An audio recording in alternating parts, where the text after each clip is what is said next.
The briefing room froze as Colonel James Bradford slammed the evaluation file onto the podium. The crack echoed like a rifle shot. "Captain Sarah Mitchell," he snarled, eyes burning. "A diversity hire who can't even submit reports without typos?" 30 officers stared. Some looked away, others leaned forward. Sarah stood silent, chin high, shoulders squared, her pulse thundering beneath her crisp uniform. Bradford took a step closer. "Tell me, Captain, how does it feel to wear a rank you didn't earn?" The room held its breath. But Sarah didn't flinch, not even when he whispered, "We both know why they chose you." In that moment, a choice flashed in her eyes, break or fight back, and what happened next, no one saw coming. Bradford's finger jabs at a form in her file, his voice rising with theatrical indignation. "Playing the minority card won't save you here, Mitchell. Your Native American heritage form, really? You think checking a box makes you special?" The words hang in the air like poison, and several junior officers exchange knowing glances. One lieutenant in the back row actually snickers, the sound cutting through the tension like a blade. Sarah's jaw remains set, her hazel eyes fixed on a point just above Bradford's shoulder, refusing to give him the satisfaction of seeing her react. Her hands remain clasped behind her back, knuckles white from the pressure, but her face betrays nothing. "You're what's wrong with the modern military," Bradford continues, pacing now like a predator circling wounded prey. "All quotas, no quality, political correctness run amok." He throws the file down, papers scattering across the floor.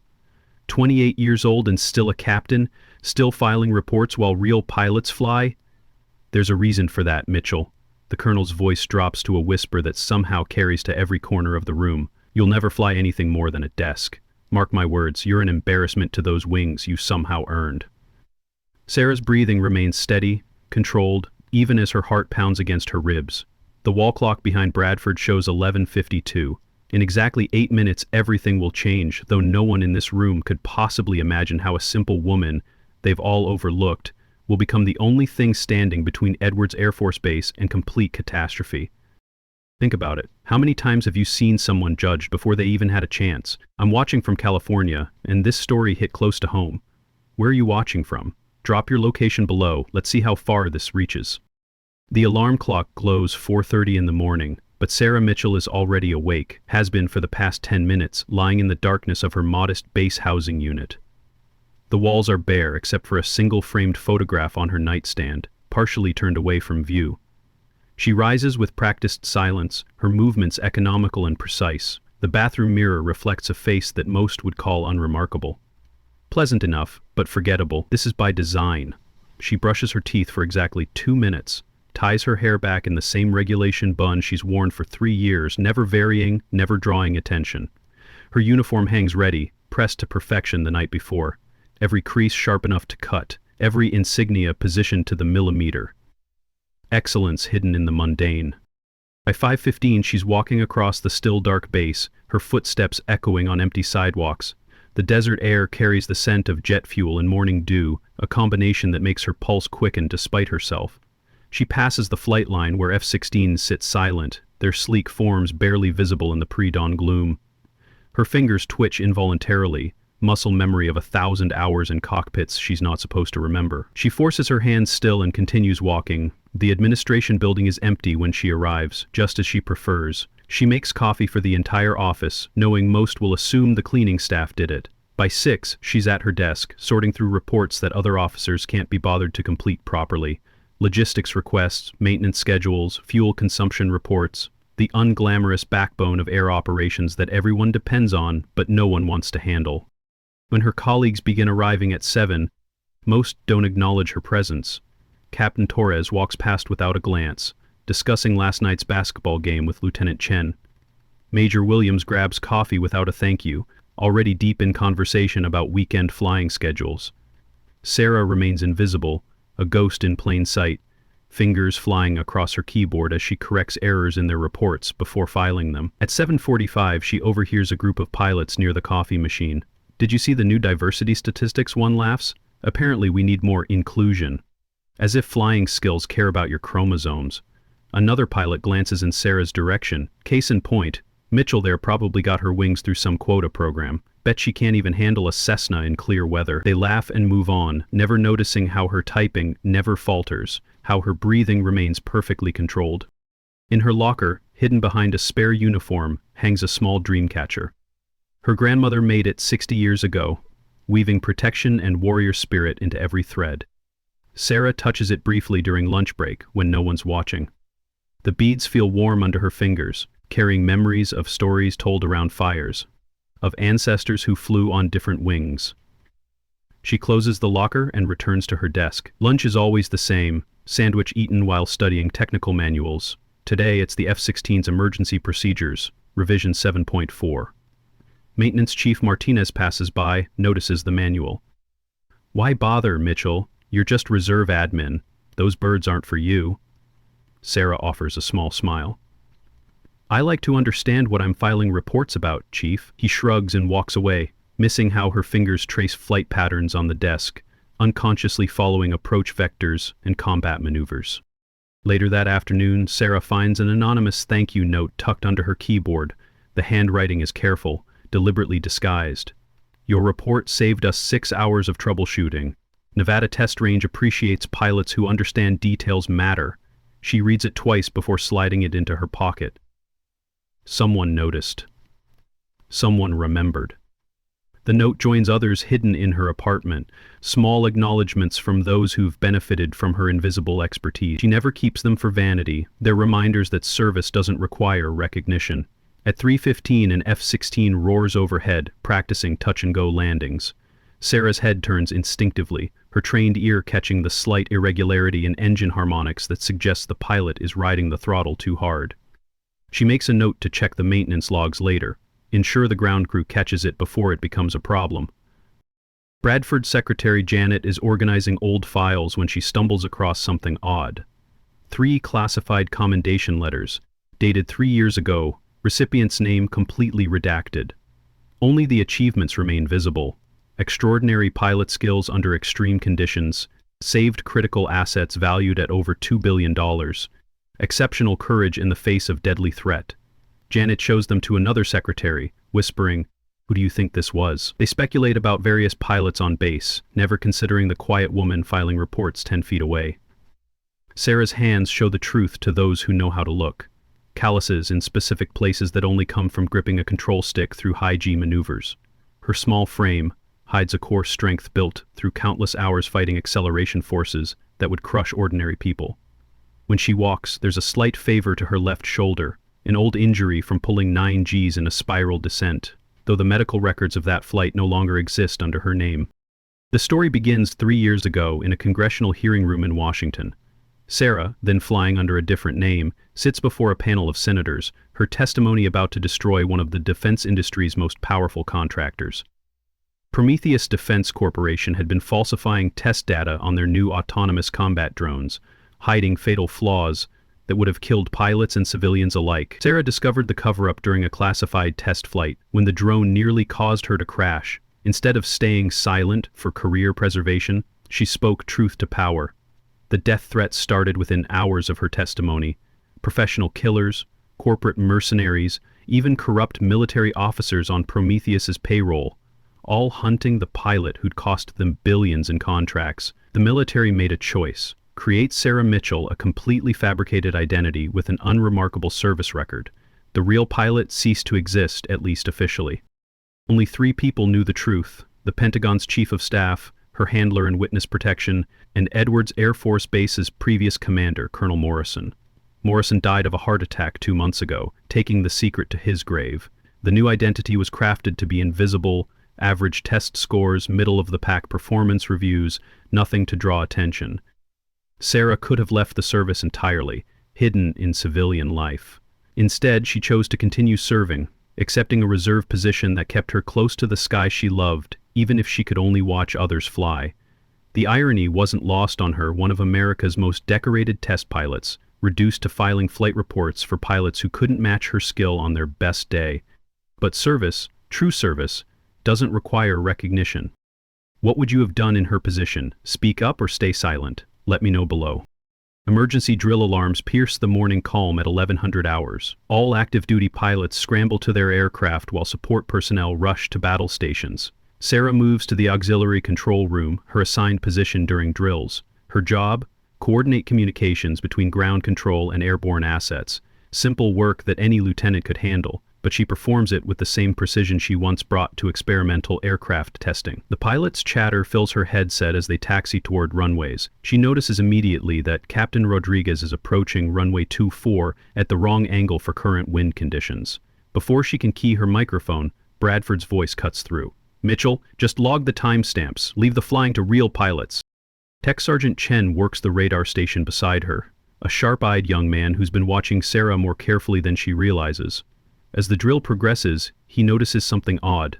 Every time a pilot calls in their vector, Sarah mouths the correct response a half-second before the tower provides it.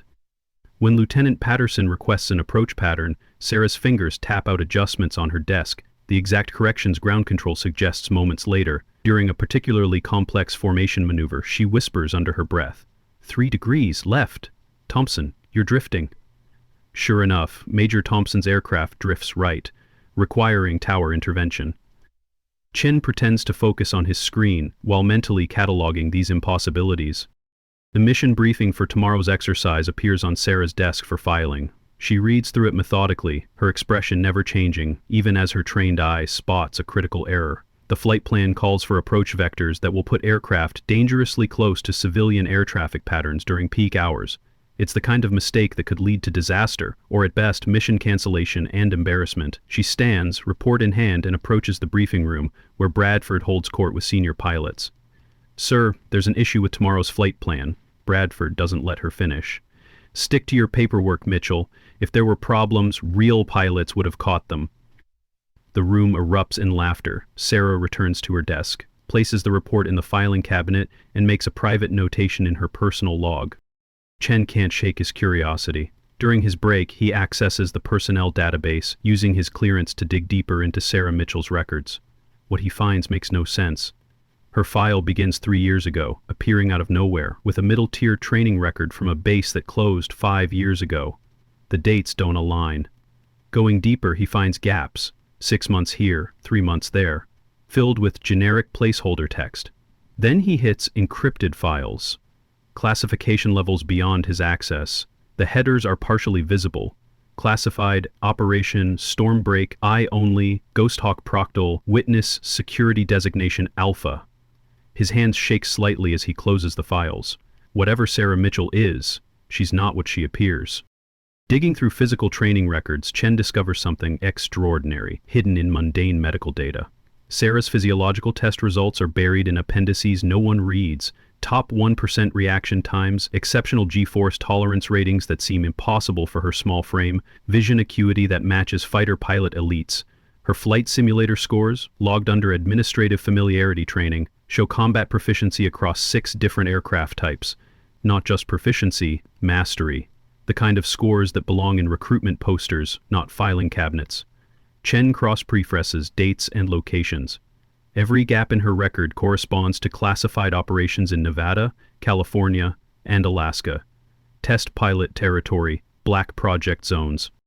Meanwhile, Colonel Bradford sits in his office, confident in his dominance over the morning's briefing. His secure phone buzzes with an encrypted email that makes his blood run cold.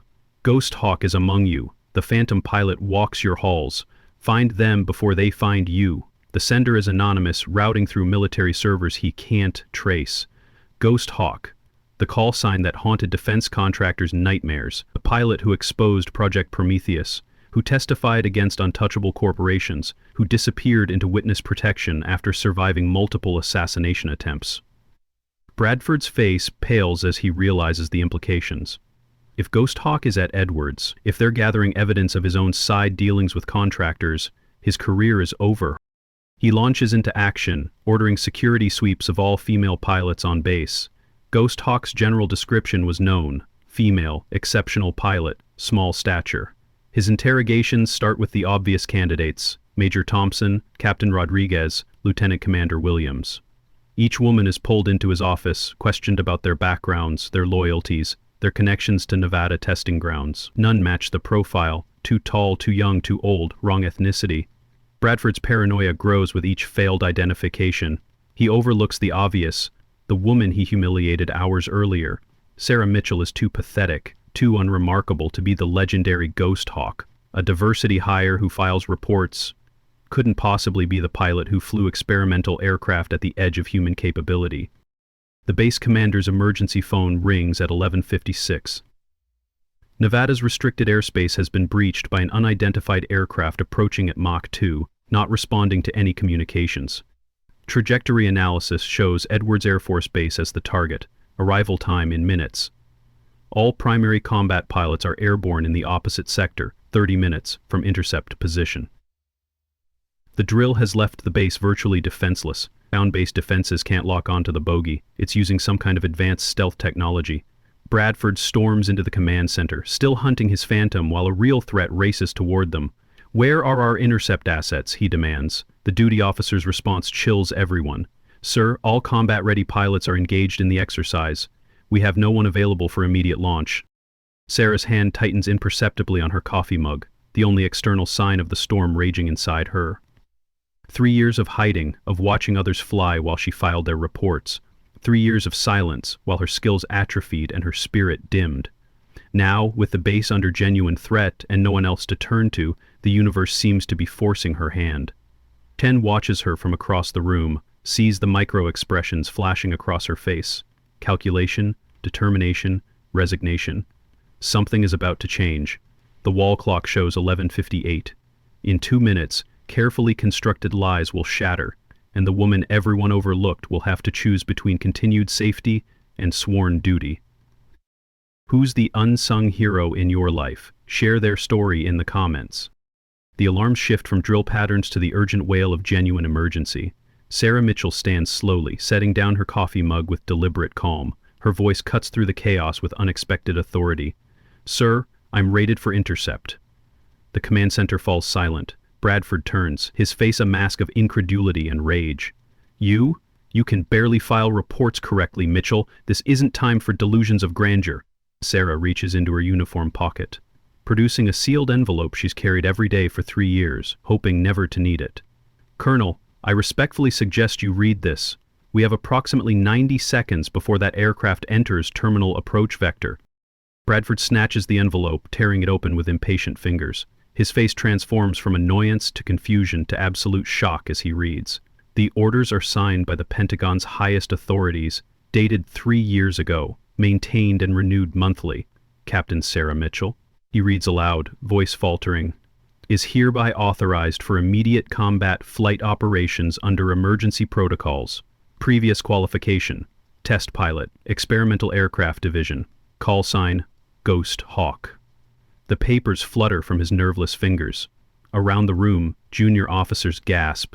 Chen's eyes widen with understanding, the pieces falling into place like a perfectly executed aerial maneuver. The biography attached to the orders reads like fiction, except every word is verified by Pentagon seal. 3 years ago, Ghost Hawk, then flying under her birth name the records won't reveal, saved a $2 billion prototype aircraft from certain destruction when its AI systems were compromised by Prometheus Defense Corporation's sabotage. Flying beyond human limits, she manually overrode failing systems while pulling maneuvers that shattered testing parameters. 15 confirmed saves of experimental aircraft, 23 successful tests of equipment, other pilots deemed unflyable. The youngest pilot ever to receive classified commendations that won't be declassified for 50 years.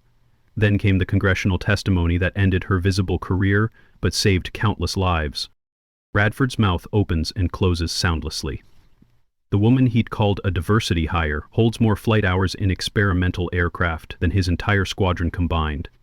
The pilot, he said, would never fly anything more than a desk, has forgotten more about advanced aviation than he'll ever know. But there's no time for his shame. The bogey is now 60 seconds from weapons range.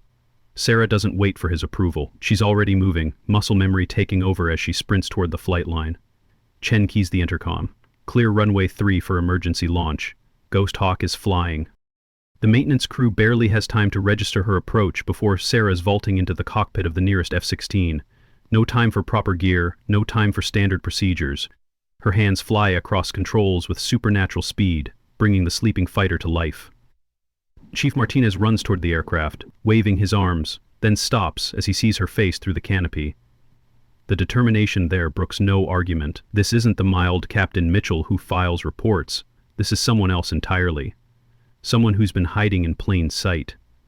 The engine roars to life, Sarah's touch coaxing maximum performance from cold systems.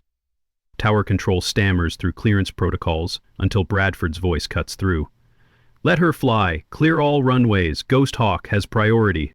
90 seconds from engine start to wheels up. Impossible by any training manual, but Sarah Mitchell stopped following manuals years ago. The F-16 leaps from the runway like an unleashed predator, climbing at angles that pin her to the seat. No G-suit, no proper helmet, just skill and determination wrapped in a standard flight suit.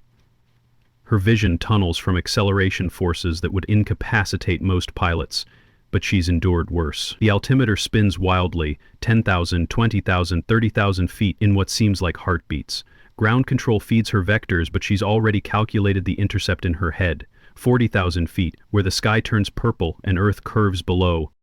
"Tally-ho," she whispers, spotting the incoming threat. It's not just any aircraft, it's a Prometheus Defense Corporation prototype drone, one of the models she testified against. The recognition hits like ice water. They've found her. 3 years of hunting, and they've finally tracked Ghost Hawk to Edwards. The drone's profile matches her stolen biometric data, programmed specifically to penetrate defenses only she would recognize. This isn't random, it's assassination disguised as terrorism. The drone transmits on an encrypted frequency only she would know. "Hello, Ghost Hawk. Prometheus sends regards." The drone performs an impossible barrel roll, a maneuver programmed from her own flight data, stolen during those classified tests. It knows her moves because it learned from her recordings. Every strength becomes a weakness when your enemy has your playbook. But Sarah Mitchell didn't survive 3 years in hiding by being predictable. She forces the F-16 into a brutal 9-gag spiral, vision graying at the edges. The drone follows, matching her move for move. In the command center, Chen watches the radar tracks with growing horror. She's pulling 9Gs without a suit. She'll black out. But Sarah's body remembers what her mind tried to forget. She's danced this dance before, pushed beyond human limits when machines failed and only will remained. The drone fires, advanced missiles seeking her heat signature. Sarah doesn't evade. Instead, she flies straight at them, a move so counterintuitive the drone's AI hesitates for a microsecond. That hesitation is all she needs. Using knowledge from classified briefings Prometheus never knew she attended, she targets the drone's one weakness, a heat exchanger port exposed for exactly 2 seconds during weapon cycling. Her cannon fires a surgical burst. The drone shudders, its perfect flight faltering. Another burst, another weakness exploited. The assassination machine becomes $4 million of falling debris, raining down on empty desert. Sarah brings the F-16 home in a controlled descent that speaks of absolute mastery. Total flight time, 7 minutes, 43 seconds. The base she left in chaos returns to stunned silence as her aircraft touches down with textbook precision.